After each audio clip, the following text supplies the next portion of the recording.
I'm Mighty Ranger. Chamber of Secrets has been opened. Enemies of the air beware. You betrayed my parents. You're the reason they're dead.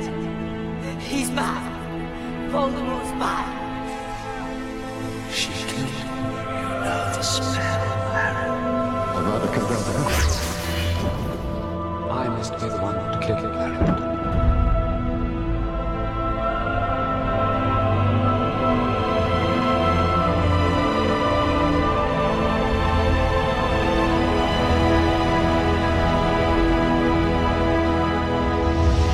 Je tiens encore une fois à m'excuser pour le retard des dernières vidéos. Je n'ai pas eu beaucoup de temps libre pour moi. J'ai commencé à monter les vidéos un petit peu tard et des fois j'étais assez fainéant. Donc je n'ai pas pu respecter le calendrier d'un épisode par jour pour cette semaine spéciale et je m'en excuse sincèrement.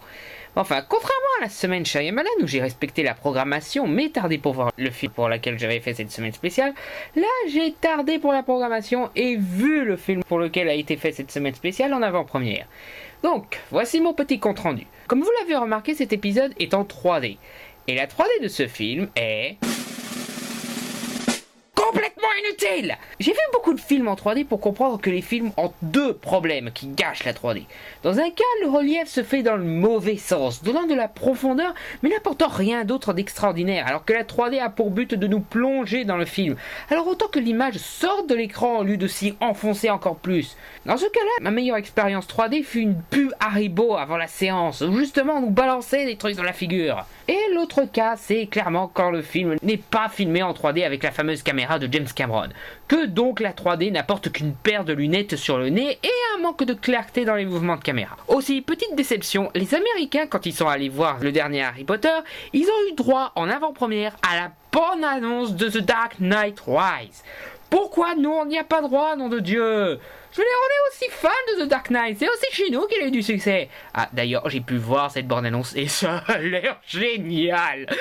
Mais enfin, retour au film. Comme la partie 2, le film se sent incomplet. Il manque un premier acte, un début.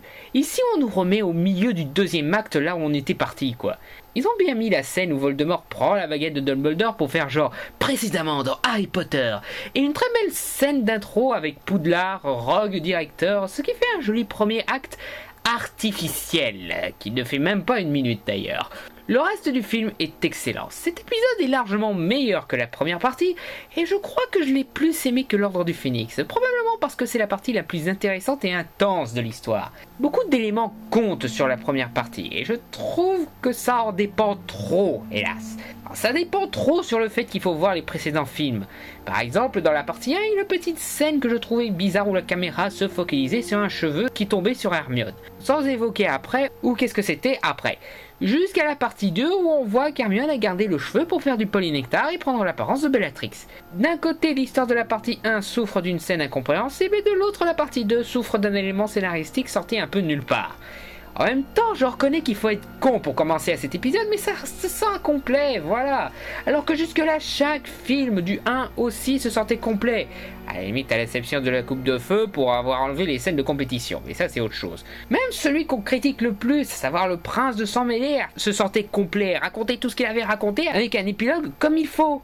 Mais enfin, ce film a l'avantage de se compléter avec un autre, donc je suppose que c'est moins grave que la coupe de feu où les scènes manquantes disparaissaient dans l'oubli intersidéral.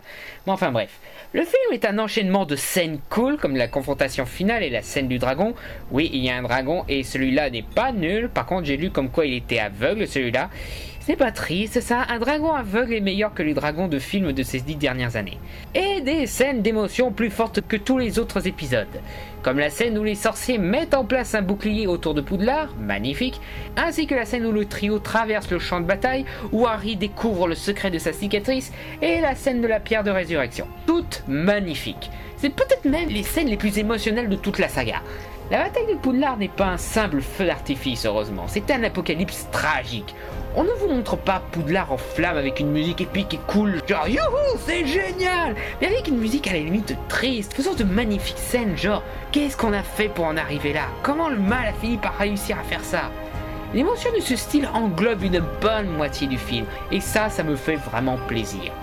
Beaucoup reprochent à David Yates de ne pas avoir assez d'ambition dans ses épisodes. C'est vrai que jusque-là il était assez simple, mais je pense qu'il nous prouve le contraire ici, qu'il peut avoir beaucoup d'ambition. C'est cool aussi de voir des personnages comme McGonagall se lâcher, combattant Rogue avec une férocité qu'on n'imaginerait pas d'elle, et demander aux élèves de faire sauter un pont en disant BOUM! Ouais, on va faire tout péter. Ou lâchant des statues guerrières sur les mange-morts en disant « J'ai toujours rêvé d'utiliser ce sort ». C'est génial, c'est quelque part la McGonagall badass que j'espérais voir secrètement. Ron aussi se lâche pas mal, il arrive enfin à embrasser Hermione après une scène bien marrante, pour ensuite courir comme un taré après le petit con qui a voulu balancer un Avada Kedavra sur elle. « C'est ma copine, enfoiré !» Bon, ça amène à une scène classique où Ron part après eux pour repartir à la queue entre ses jambes complètement paniquées. Mais c'est les plus marrants, c'est un excellent exemple de ce style de film, surtout quand il crie « Ce con a foutu le feu à la salle !» Simus le sorcier corse a d'ailleurs son heure de gloire lui aussi, en ayant pour mission de plastiquer le pont. Ok, déjà quand il fait pas exprès il est dangereux, mais lui donner l'autorisation de faire péter des trucs intentionnellement, c'est plus dangereux que Voldemort lui-même. Qu'est-ce que vous croyez? Le poudlard en flamme là, c'est pas les mange-morts qui ont fait ça, c'est Simus. Hé, c'est pas moi, j'y suis pour rien. Et celui que j'attendais le plus comme heure de gloire, c'est bien sûr Neville, dont le coulomètre a sauté dans celui-là. Non seulement il est courageux comme jamais, mais il se lâche et devient le meilleur soldat de cette bataille. Il a des scènes les plus badass où il court sur un pont en train d'exploser, digne de James Bond, ou quand il sort l'épée de Gryffondor pour décapiter le serpent de Voldemort. On ne rigole pas avec Neville. Il y a aussi un moment marrant où au milieu de la bataille il croise Harry qui le voit balafrer et tout. Il lui demande « Tu vas bien ?» Il répond « Je me suis jamais aussi bien de ma vie. Où est Luna? Je suis fou d'elle, il faut que je lui dise avant de crever !» De plus, c'est là qu'on voit à quel point Neville a évolué durant le saga. Parce qu'il a atteint le même niveau de maturité et de courage qu'Harry. Mais c'est plus impressionnant pour Neville parce qu'il avait commencé encore plus bas dans son évolution qu'Harry. Donc ouais, là je pense que j'ai mon argument ultime du fait que Neville est le meilleur personnage de la saga. Le reste du casting est très bien. Daniel Radcliffe nous fait ses plus belles scènes, notamment quand il découvre qu'il est un Horcrux et qu'il doit donc mourir pour vaincre Voldemort. L'expression sur son visage est juste magnifique. Alan Rickman aussi est très bon. Il meurt rapidement, mais sa mort amène le plus bel hommage à son personnage qu'on pouvait espérer. Où on découvre qu'il aimait la mère d'Harry, que sa haine pour Harry cachait aussi une affection pour le fils de la femme qu'il aimait. C'est une magnifique scène qui, hélas, donne à Alan Rickman une drôle de tronche, surtout au niveau des yeux, mais enfin. D'ailleurs, j'ai vu que pas mal de personnes ont mal compris un moment de cette scène où Rogue dit « il pense que c'est son fils ». Apparemment, ils ont beaucoup trop vu de séries comme Les Feux de l'amour ou Desperate Housewives parce que beaucoup ont cru que Rogue disait qu'il était le père d'Harry et que James Potter pensait qu'il était réellement son fils. Toute cette réflexion sur cette phrase rendue ridicule par ce qui est dit avant et après cette phrase, dans la même discussion, indiquant qu'il parle de la prophétie annonçant l'arrivée de quelqu'un qui vaincrait Voldemort et que Rogue dit que c'est son fils. Le fils de la femme qu'il aime. S'il vous plaît, ne donnez pas raison aux phonétiques en étant bête à ce point, quoi. Ralph Fiennes aussi était pas mal. J'aime bien la tronche qu'il tire quand Harry le retrouve dans la forêt. Il est pas vraiment content, il est quelque part surpris et aussi en colère. Sûrement de voir son ennemi juré se rendre ainsi. Ou peut-être qu'il pense simplement à ce que l'existence d'Harry Potter a apporté à Voldemort. Que des ennuis. Bon après, malgré les excellentes scènes et le final très satisfaisant, il y a 2 ou 3 trucs qui me gênent dans ce film, concernant le principe de 2 parties aussi. Non seulement ça rend le film incomplet, comme je l'ai expliqué, mais aussi ça force le réel à remplir les minutes en trop de trucs largement dispensables. Par exemple, ils auraient dû enlever le scénario avec le frère de Dumbledore. C'est intéressant de connaître quelques secrets de la vie de Dumbledore, mais ça ne va nulle part. On ne sait toujours pas c'est quoi cette histoire de la mort de sa sœur, et ça n'apporte rien au reste de l'histoire, à part renforcer le thème de cet épisode déjà bien renforcé. Bon après oui, ça permet au frère de Dumbledore de participer à la bataille, mais qu'est-ce qu'il fait dans cette bataille? Balancer un super Patronus pour faire fuir les détraqueurs? Et Harry, il en a fait un meilleur que ça de Patronus. La Dame Grise aussi, je l'aurais enlevé. Elle fait que ralentir l'histoire pour révéler qu'un Horcrux est dans la salle sur demande, qui est d'ailleurs la première salle où j'irai chercher pour trouver un truc à Poudlard, vu que c'est la salle qui nous apporte tout ce dont on a besoin. Et puis en lisant l'esprit de Voldemort pour savoir où se trouve cet Horcrux, il aurait pu voir directement la salle sur demande au lieu de voir la Dame Grise. J'ai lu aussi que la mort de Rogue devait être raccourcie et jouée dans le bureau de Dumbledore, où Harry va ensuite pour mettre ses souvenirs dans la pancine. Ils auraient dû le faire, parce que j'aurais trouvé intéressant de voir le regard d'Harry sur le corps de Rogue pour voir à quel point il s'en veut de tout ce qu'il a pensé sur lui, d'avoir un nouveau regard sur ce mec. Ce ne sont que quelques exemples. Après, il y a de bonnes scènes qui, malgré leur qualité, auraient dû être enlevées pour faire cette histoire en un film et tout simplement le faire plus long. 1 heure plus long que d'habitude, par exemple. Aussi, il y a des petits trucs qui me gênent dans l'histoire. Quand Harry retourne à Poudlard, il retrouve tous ses amis, notamment Luna. Attends une minute, qu'est-ce qu'elle fout là? La dernière fois qu'on l'a vue, on l'a libérée du manoir des Malfoy, utilisé par les Mange-Morts. Comment les Mange-Morts l'ont laissé rentrer à Poudlard sans se demander qu'est-ce qu'elle fout hors de sa cellule? Et pourquoi ils l'ont pas renvoyée au manoir? A-t-elle pris le même chemin qu'Harry? Dans ce cas, comment les Mange-Morts n'ont pas capté l'élève en plus ou l'élève caché? Mais enfin, une scène plus tard où Voldemort demande aux élèves de lui livrer Harry, sinon il attaquera Poudlard, évidemment une fille de Serpentard dit « Attrapez-le !» et tous les autres s'interposent, montrant qu'ils sont avec Harry. Et après, McGonagall demande à Rusard d'envoyer tous les Serpentards au donjon.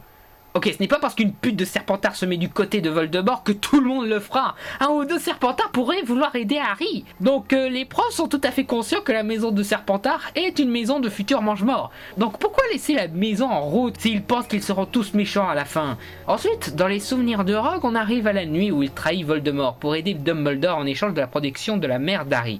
Parce que Voldemort veut tuer le bébé Harry parce qu'il pense qu'il sera le garçon de la prophétie. Donc Voldemort était au courant pour cette prophétie et l'a suffisamment étudié pour savoir que c'est un garçon et non une fille dont il est question.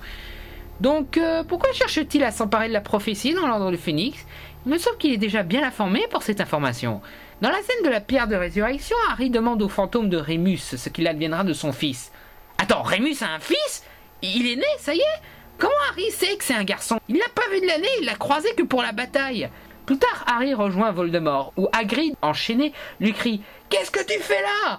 Qu'est-ce que tu fais là, plutôt? Je ne savais même pas qu'il t'avait capturé. Ces différentes scènes, je suppose qu'elles sont dues aux libertés prises dans les différents films, mais qu'à cause de ce système de 2 parties, ils ont dû remplir avec des scènes telles qu'elles étaient dans le livre, ne pas continuer la logique des précédentes adaptations, et en occultant les éléments qu'ils occultaient jusque-là.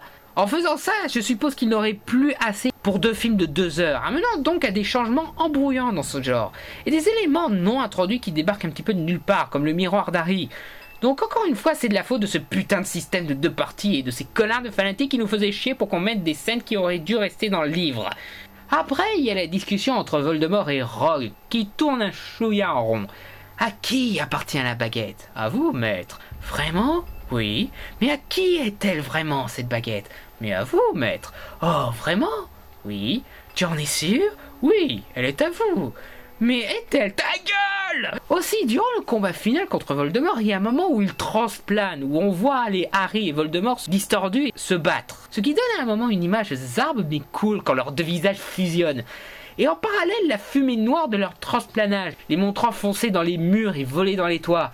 Donc c'est à ça que ressemble le transplanage vu de l'extérieur? C'est ça, cette fumée noire? Je croyais que le transplanage ressemblait à ça, voir les personnages se distorder dans un point et disparaître. La fumée vient après ou quelque chose?